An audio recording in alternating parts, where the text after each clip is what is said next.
Mr. Thomas Donahue, President of the American Chamber of Commerce, Mr. Mike Skoll, President of the U.S. Colombian Business Partnership, Mr. Salvador Otero, President of the Colombian American Chamber of Commerce, members of the Colombian delegation, ladies and gentlemen. First, very heartfelt thanks to the U.S. Chamber of Commerce, to the U.S. Colombian Business Partnership for hosting this important event, and of course to Tom Donahue, the Chamber's president, not only for doing a super job running this great organization, but for your kind words as well.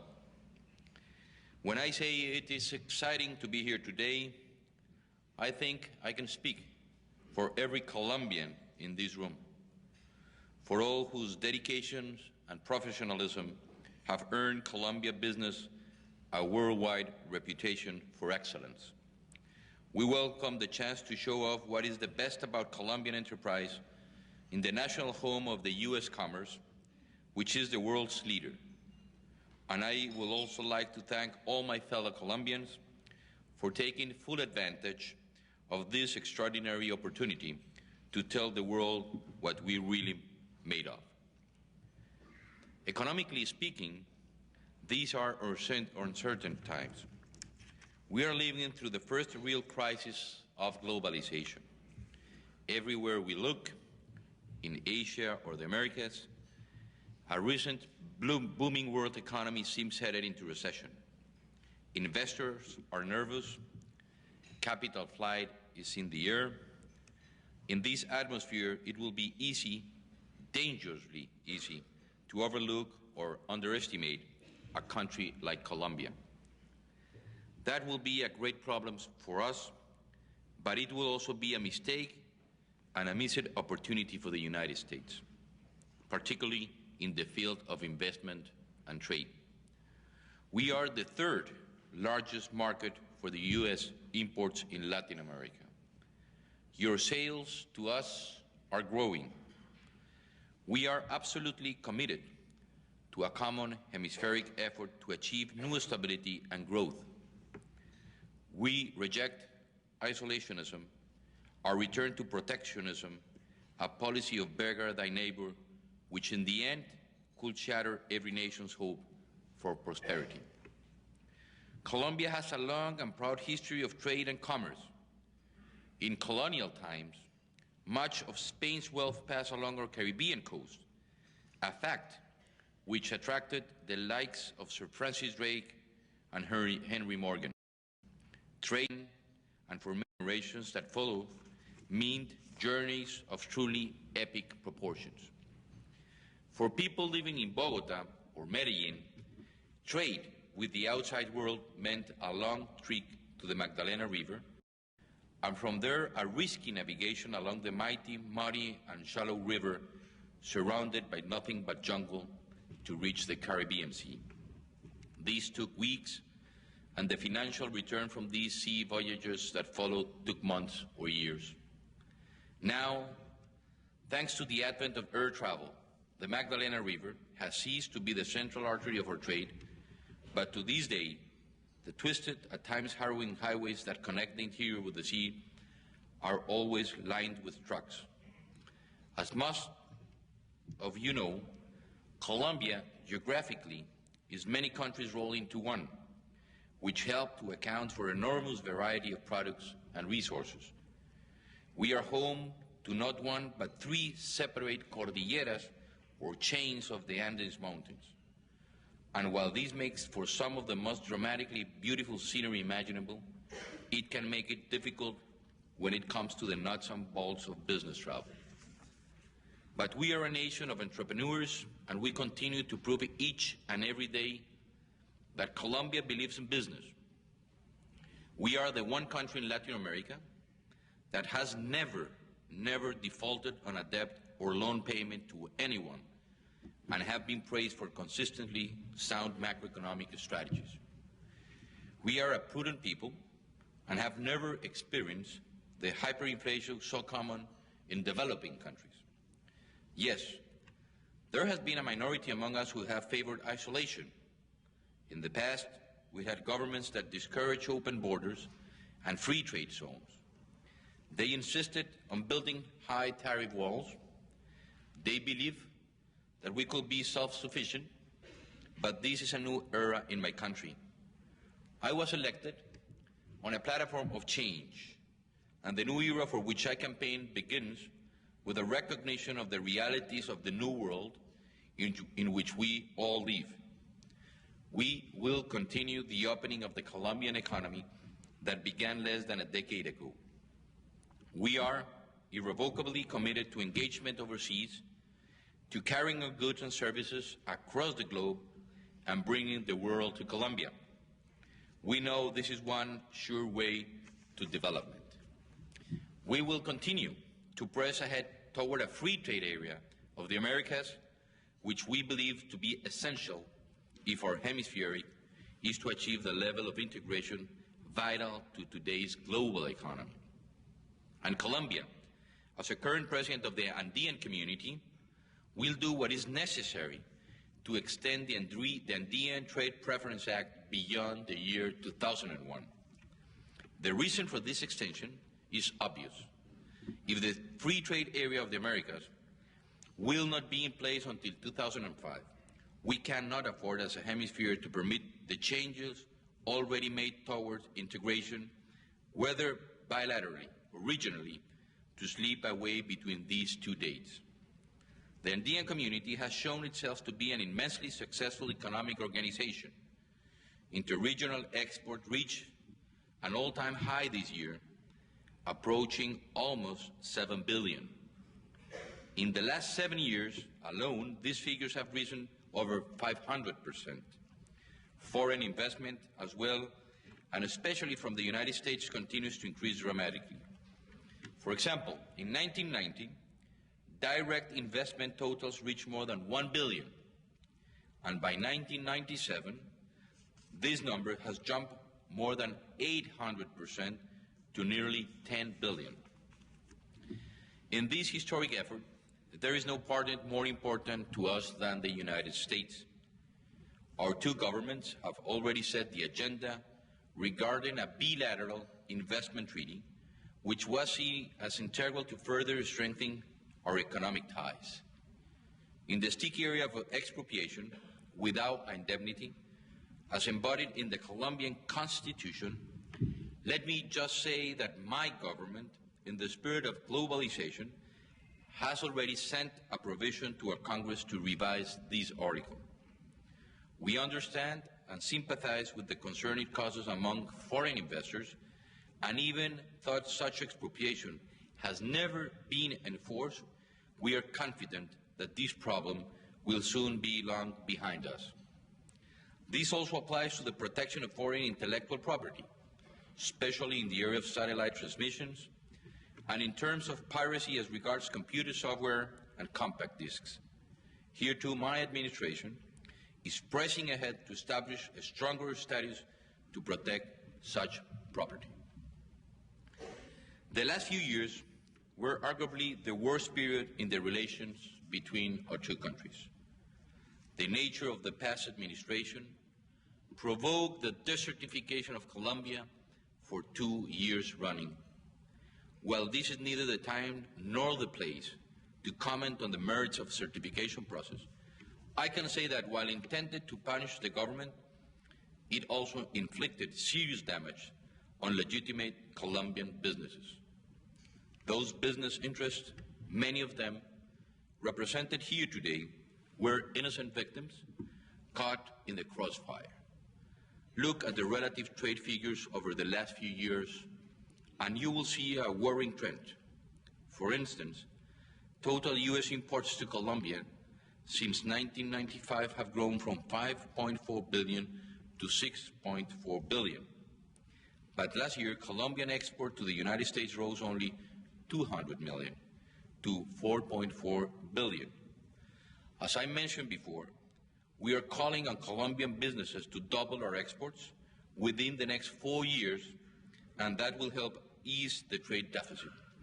But we must also maintain an open market with the United States, a reciprocal open market. Overall, we are entering into a new era in relations between Colombia and the United States.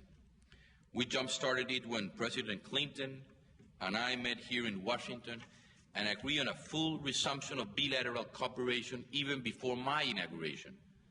Both at that first meeting and since, I have affirmed and reaffirmed our all-out commitment to fight against narcotics. But I have also insisted that we must widen our bilateral agenda. For Colombia, in both the government and the private sector, this requires new progress in the areas of trade and investment. Colombia has a great deal to offer companies who settle here. For instance, ours is the third largest economy in Latin America, and we are the second most populous country in South America. We are rich, as well with the entrepreneurial spirit, and home to many of the finest universities in the Americas. In the area of mining, prospects are ripe. We are veritable treasure, abundant in coal, nickel, and gas, not to mention gold and other precious metals. And then there's oil. As one of the world's top petroleum executives told me just last month, Colombia is the best kept secret in the world. Our reserves are enormous, and the oil is light, of a very high quality, which can command a very high price. I'd also ask you to look again at our coast. We are often seen as an exclusively Andean country, but our Caribbean potential is vast, which is why my government is placing a high priority on improving infrastructure in that region. To put this into perspective, Cartagena is as close to Miami as Mexico is to Los Angeles. So this state visit should be seen symbolically for what it is. Yet another step, another productive, positive step in strengthening our ties in commerce as well as politics. It is crucial that heads of state shake hands and sign agreements, but equally crucial is what we are doing today with businesses and investors from different countries exploring mutual interest and future prospects. When trade and commerce increase to the benefit of all, then we know we're starting on solid ground. And I want to thank once again Tom Donahue and the Chamber of Commerce for their constant leadership in the battle for open markets and free trade. One final note. Much of what we're seeing in today's news about Colombia focuses, and rightly so in my mind, on our own new peace process. That is the urgent need of the nation. It was driving promise of my campaign. But there too, the question is not just political. It is profoundly and inescapably economic. One of the deepest root causes of our present crisis is poverty. Poverty breeds discontent, and discontent fuels insurrection. To end the violence, we must not only arm ourselves, we must not only negotiate, we must create a new economy of opportunity with real potential for growth, and an economy where coca cultivation has been eliminated and alternative development is available to all. And this is where you come in. Colombians and Americans alike, the more investment you bring to Colombia, the more jobs you create, the more confidence you generate, the closer we will come, sooner rather than later, to a society of free markets and free enterprises that will raise the standard of living of all our people. Look around you today, listen to each other, and imagine the future we can build together. And finally, I want to say some words that I said yesterday in the State Dinner the President and Mrs. Clinton gave us. And it brings today back to my memories when in 1962 the Space age was getting to start. And I think, let me say today, Godspeed, John Glenn. Thank you very much.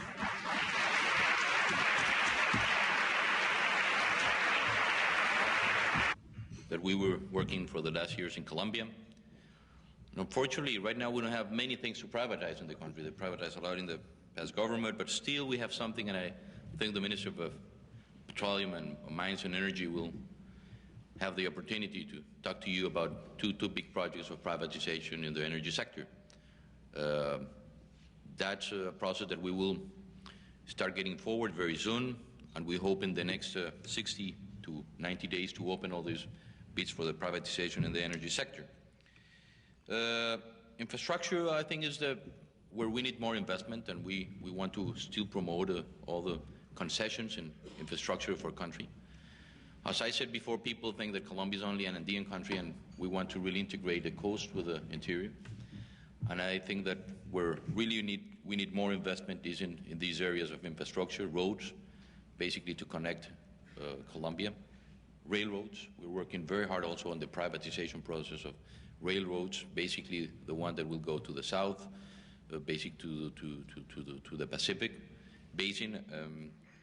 And I think there in infrastructure is where we need more investment to generate even a new environment, because, as I said before, regarding our peace process, also one of the crucial points in the peace process is investing in these rural areas where violence is concentrated in this moment.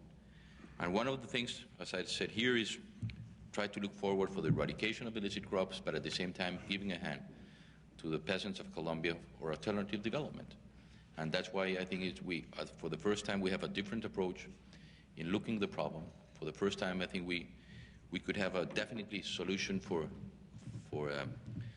drugs in the world, and that goes with investment of the state, investment in infrastructure in these areas that will bring these people to the whole integration of the country and give them also the opportunity to the alternative development to solve this illicit crop problem that we have in our country.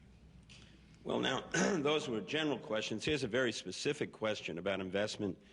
It says, why does the Ministry of Environment, why are they allowed to block U.S. investments in Colombia's small but growing biotech sector?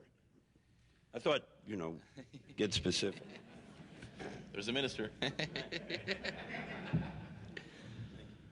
No, I think that we are looking with the Minister of Environment, with the Minister of Mines and Energy. We are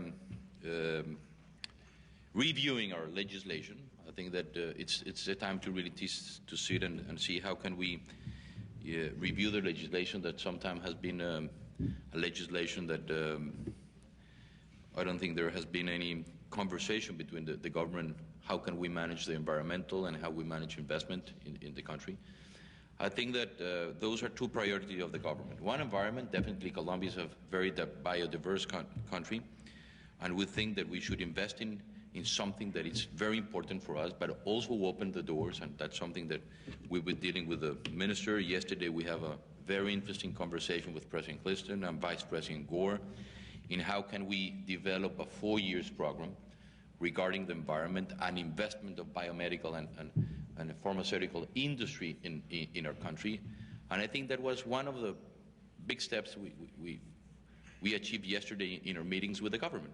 Even we involved in our joint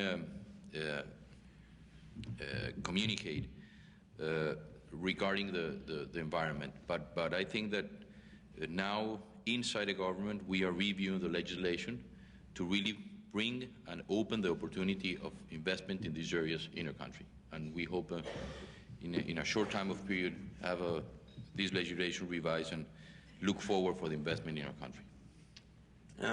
Next question says, can you give us some ideas of how U.S. companies can help Colombia fight the contraband problem? Avoid sending their products to some of the countries that will send their products to Colombia. That's an issue that we're going to start working very hard on, contraband, because there's a big link between contraband and laundering money. And that's the best and easy way to launder money, and that's, I think, it's the largest laundry industry in the world. And that's why with Ambassador Moreno here, with the government, we're looking forward to really work very hard on contraband, help defend our industry, and at the same time asking the U.S. basically and U.S. companies that you could see that if you could see what happened with the tobacco industry, what they sell on some islands that are so small, and you could see the number of cigarettes or boxes sent to those countries, and those are definitely back into the streets of Colombia. You could see in the streets of Colombia all the, only to put an example, cigarette box with English legend, avoiding the smoking tobacco. So I think that's something that we're really working through, and I think that with the U.S. government, we're going to work very hard really to eradicate and eliminate one of the most biggest laundry industry that is contraband. Good. Now let's move around the region a little. You've heard this question at the table this morning. Leading Republicans have asked President Clinton to create a commission to examine the U.S.-Cuba relationship. How do you view Cuba today?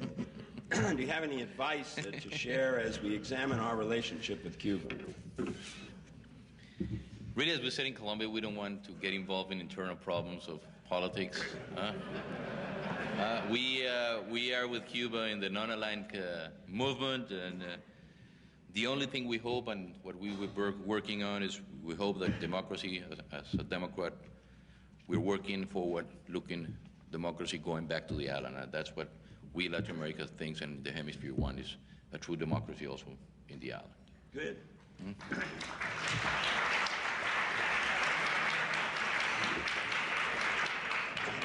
Continuing our tour of the region, there's a question about the upcoming elections in Venezuela. Mr. Chavez leads the polls and might be the next president. Yes. What would you like to say about that, and how do you think that'll be good? I'm going to take my last. I feel like yesterday, President Clinton in the White House, in the Rose Garden.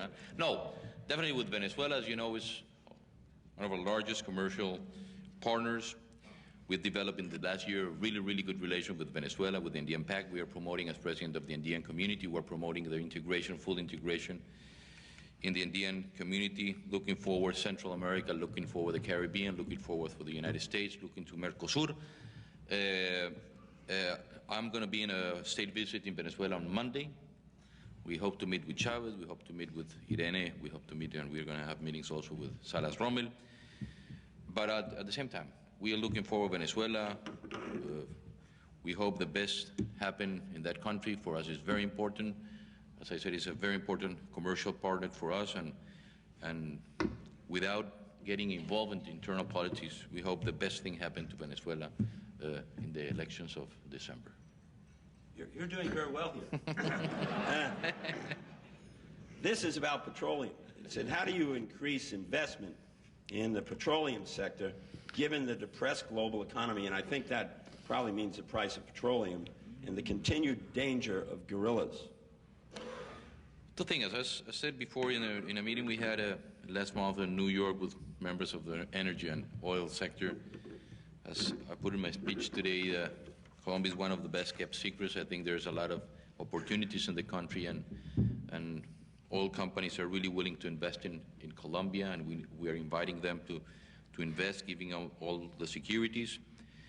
And regarding the second problem, I think that the way of really creating the real environment that we want for our country is having peace. And that's why we are putting all our efforts in trying to settle a peace agreement in a short time of period. For the first time in the history of Colombia, one of the insurgent groups, the ELN, started conversation with the government 2 weeks ago, the ELN, and we hope after the 7th of November to start conversation with the largest guerrilla group in the country, the FARC, and we hope that in the next 90 days, starting the 7th of November, we will sit with them in the table of negotiations. And it's the first time since 4 years ago that they will try to sit in the table of negotiation with the government. So I think, and also we are talking about another actor of the violence in our country, that are the paramilitaries. We also have proposed that in a different table, we will approach on a strategy to talk to also to the paramilitaries to bring peace to our country. I think that this is a very important step for us. I think that if we really, as is the purpose of the government, if we achieve peace, definitely Colombia is going to change violent cost between 2 to 3 points of GNP. We need to invest that money in social justice. We need to invest that money in the poorest area of the country.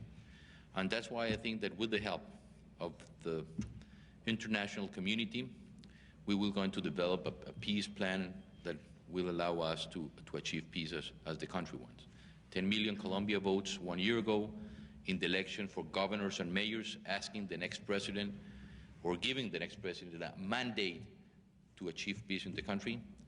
I have the largest voting in an election for president, more than 6 million votes, and I also proposed change, and change was basically also trying to achieve the peace that people want in the country. To solve the problem you're asking for, not only for the oil companies, for the investment in Colombia, I think if we really in the next years we could sign this peace agreement with the two different insurgent groups, definitely we will change the face of Colombia and we will have a complete different Colombia. That's what we want and what we are going to work for. I think that was very helpful, and there's one other question that just asks in a very friendly way, what are the demands that these guerrilla groups are making?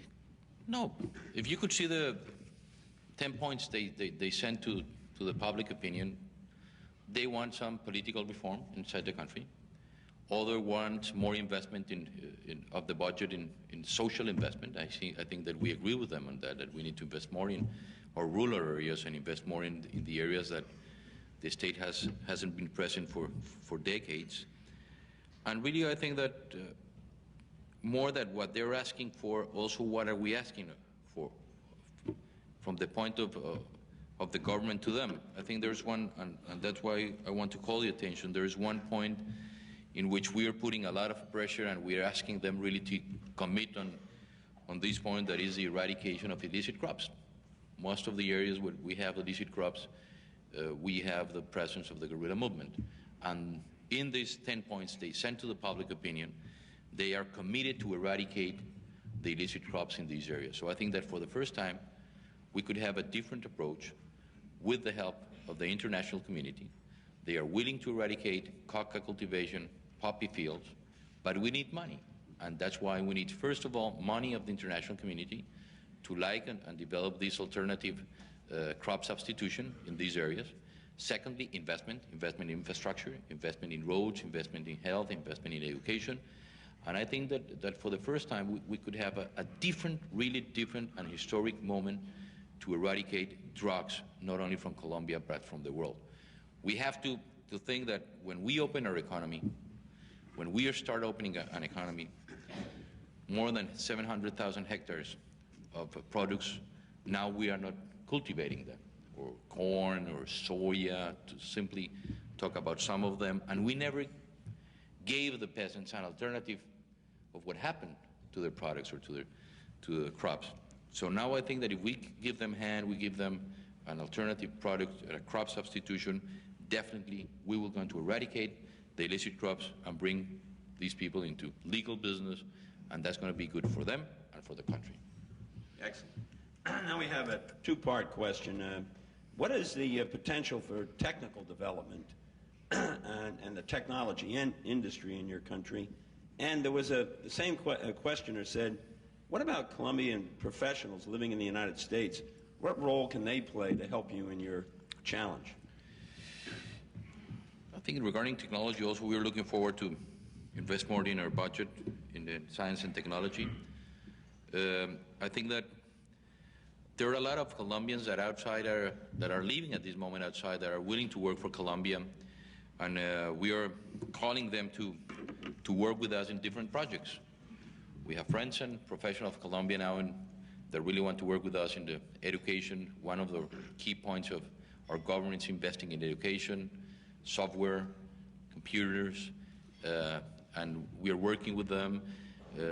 We are starting to open inside our government all these opportunities of the Colombians that are willing to work for the country, and the one we've been in contact, or the ones we have communication in these only 2.5 or almost 3 months of my government.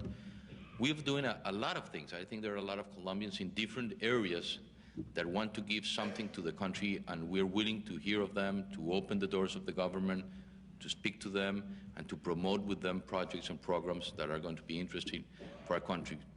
Basically, what we're working on is science and technology.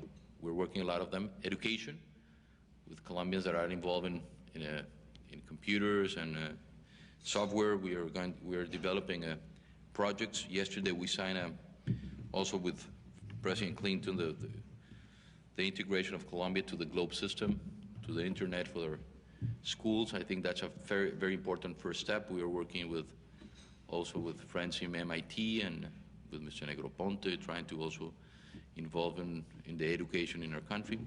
And we are opening the doors to all the Colombians that could help us and give new ideas to us to promote in the next years in my own country.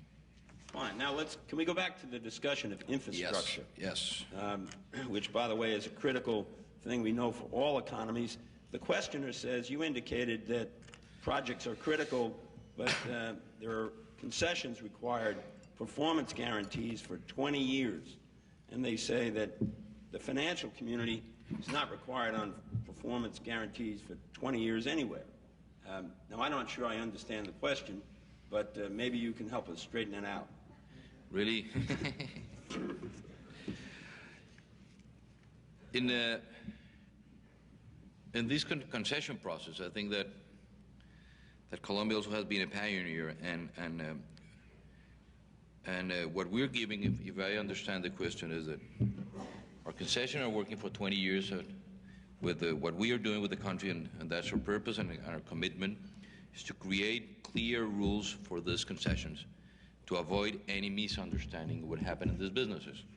And that's what we are promoting with the new Minister of Transportation, creating the environment so the investment have the security to invest in our country, especially in these big projects of concession and projects regarding roads, railroads, in which you are very committed to develop in our 4 years government. So we want clear rules, and we want to give them, as government, the security, and as a country, the security of investment, and the revenues that they will get in this concession will pay off what they invest in a country with the security of a good investment in these areas, as the case of infrastructure in roads. Thank you. There is a question about your negotiation with the unions. Do you think when they are concluded that they will have some effect on your commitment to free trade, exports, imports? No. We finished the negotiation with the unions 2 days ago, and there has no impact on what's going to happen regarding the state policies. All right. Now we'll shift to intellectual property. What are your plans to strengthen intellectual property rights up to international standards? I said it in my speech. I think we're going to work on that sense, and we're going to work very straight with the U.S. on the intellectual property and on the right way. As I said, software, compact disc, that's one of the purpose and the commitment of the government, and we're going to work hand by hand with the United States. I guess whoever wrote this question wanted to get you to say it again. This is a question about, we got a couple more minutes. This is a question about natural resources. Yes. You're a country rich in natural resources. Are there any natural resources that you, in fact, don't want to export? That's a good question. Huh? We will try to export everything. The Minister of Commerce said we have to double our exportation in the next 4 years. No, but we are really, I think in the case of the environment, one of the best things to export, and after we achieve a peace in Colombia, is ecotourism. I think that we have the most beautiful country that we could, as Costa Rica, starting to sell ecotourism. We are going to work, and we're going to sign tomorrow an alliance for the environmental of Colombia with the United States. I think that's something that's going to be very important for us. Really, we're going to work hand by hand with the United States. There is a problem that sometimes people doesn't realize the damage that the drug is doing to the environment. We are destroying a rainforest. All the chemicals used in the drug process are thrown into the rivers, with all the damage that is causing into the environment in our country. And at the end, you also will pay this damage. The Amazon produces 60% of the oxygen of the world. We have one of the largest countries with biodiversity. And if we don't take steps really to stop the damage of our environment, it's going to be very difficult for the world what happened if we destroy the Amazons or the Chocó rainforest. So we are going to put all the efforts, and we're working very hard with the U.S. We're working very hard after what happened in the Kyoto meeting. How can we take advantage also of money to give to our peasants, to change the culture of our peasants? We need to educate our peasants, saying that taking care of the environment also will give them the opportunity to earn money and to really develop jobs. Taking care of our jungles, of our rainforests, is going to be very important for us, and it's one of the most important issues that are going to be involved in the peace process. And we are willing to work very hard in development, taking advantage of our environment, and putting also the environment as one of the areas in which Colombia could export a lot of interesting products. Now, this is a softball question and dear to my heart. Yeah. What is being done to promote investment in the largest industrial section, and that is the middle size and small companies, rather than in the multinationals? And of course, as the Chamber, we represent so many of those. We're glad to have that question. Yeah, I think that we're starting to and I think that we're a Minister of Commerce.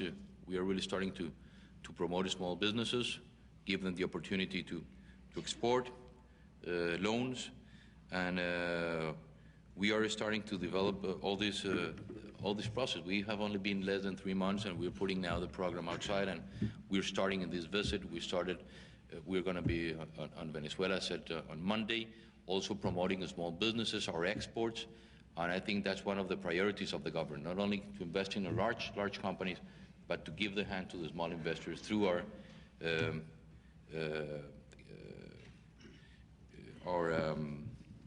state organizations, and as they help also as the government to promote them and to invite them really to invest.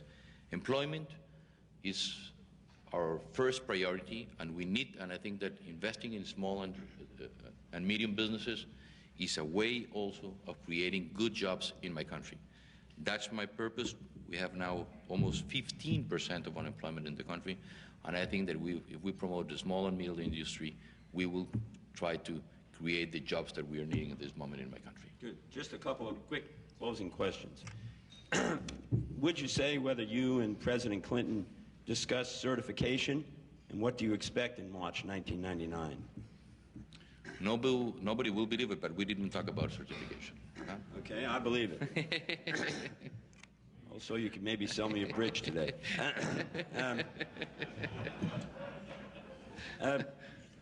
Would you please lay out what you have in mind with a demilitarization zone?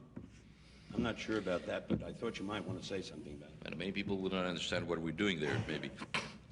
What is going to happen is that when I went to the jungle to talk to the guerrilla leaders on July of this year, one of the proposals of the guerrillas, why don't we create we don't call it demilitarization zone. It's known as a demilitarization zone, but it's called a distension zone. That the law of Colombia, the Constitution of Colombia, allow me to do that. That it's create a zone in which we could guarantee the lives of the guerrilla that are going into this zone to speak to the government. It's a way of guaranteeing the life of the representatives of the government that are going to be in the table of negotiation. Is the way of guaranteeing the life of the journalists that are going to go be there, the international observers. So what we agree is that in the first 90 days of my government, we will take all the steps to demilitarize, as you said, or for us, look forward for a distension zone. It's a large one, but for the country, it's not as large as people imagine. It's 5 municipalities are involved in this distension zone. After 90 days of my government, they will see if really the zone is demilitarized, and after that we will have 90 days in which we plan to sit in the table of negotiations for the FARC. This distension zone has a limit in time, 90 days, and what we're looking forward in those 90 days is to sit in the table of negotiations, set the agenda to start a peace process in the country with the FARC, and in those 90 days, we hope that we could sit and we could fix the agenda to start this peace process. There are 2 last questions. One, would you comment on the use of unilateral sanctions by the United States and others in the economic system? I think that now in all this globalization process, I don't think that we agree really with the unilateral sanction. I think that with dialogue we could solve a lot of the problems, not only using the unilateral sanction. I think that now that we're talking about investment, now that we are talking about integration, now that we're doing all the efforts in Latin America really to integrate with the United States, is our natural partner. I think that we should look forward more than using unilateral sanctions. How can we solve our problems with conversation, dialogue, as we are having now in the United States? And I think that's very useful for us, and has been very useful for us, this type of new relationship that we should have in the world. As you know, that's exactly where the Chamber is. That's right. Well, our last question for the day, I might ask you about the Redskins, but that wouldn't help. My question is, would you accept my invitation to come back a year from now, tell us how you've done, tell us how the growth of trade between our countries is going, and tell us what we ought to do next? Thank you very much, and we will be back in 1 year from now. And we hope that we could really bring back Colombia to the track. We know that we're having problems, but we know that with the help of the U.S., with the help of the international community, we'll put Colombia back on the track and bring unemployment down, grow that, and the most important thing, eradicate poverty of our country. You have our best wishes. Godspeed. Thank you very much. Thank you. Thank you very much. Thank you.